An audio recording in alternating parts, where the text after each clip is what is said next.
It was a warm Saturday evening when my boyfriend, Jake, excitedly announced that he had planned a birthday dinner for himself. I could see the joy in his eyes as he described the restaurant, a trendy, upscale place known for its delicious food and vibrant atmosphere.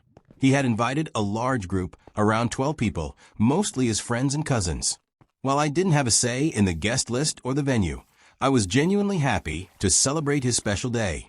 I've always been in a slightly better financial position than Jake, and I didn't mind covering small expenses here and there. In fact, I had already planned to contribute to his birthday celebration. I bought a beautiful cake that I knew he would love and picked out a thoughtful gift that I was excited to give him. I was fully prepared to pay for his meal as well, believing that it was fair to treat him on his birthday. As we arrived at the restaurant, the atmosphere was lively, filled with laughter and chatter. I felt a sense of warmth and excitement, eager to enjoy the evening with him and his friends. The food was fantastic, and everyone seemed to be having a great time. I was glad to see Jake surrounded by people he cared about, celebrating another year of his life. However, as the night progressed and the meal came to an end, the mood shifted dramatically. When the check arrived, my heart sank. The total was over $600, a staggering amount that I hadn't anticipated. I looked at Jake, expecting him to acknowledge the cost, but instead, he simply turned to me and said, "You've got it, right?" His tone was casual, as if he were asking me to pass the salt, not expecting me to cover the entire bill for everyone at the table. I was taken aback. There was no warning, no discussion about splitting the bill or what I was comfortable with. I felt a wave of confusion wash over me. I quietly told him that I wasn't comfortable paying for everyone, and his reaction was immediate.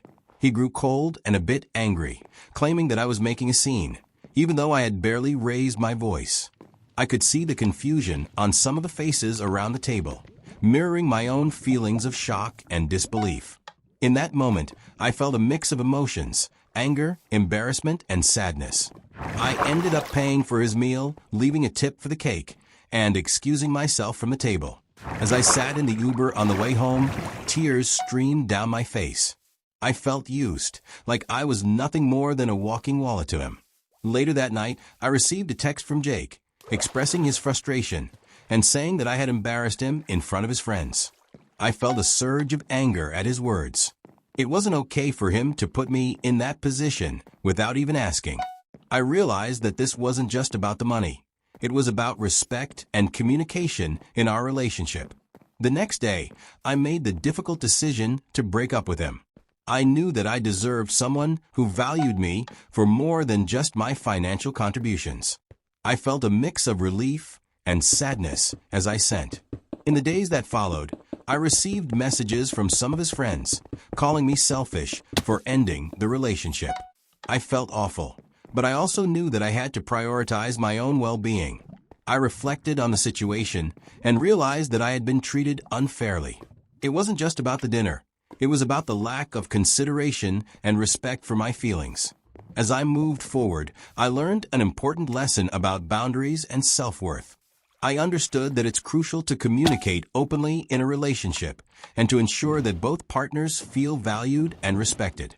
I may have lost a relationship, but I gained a deeper understanding of what I deserve.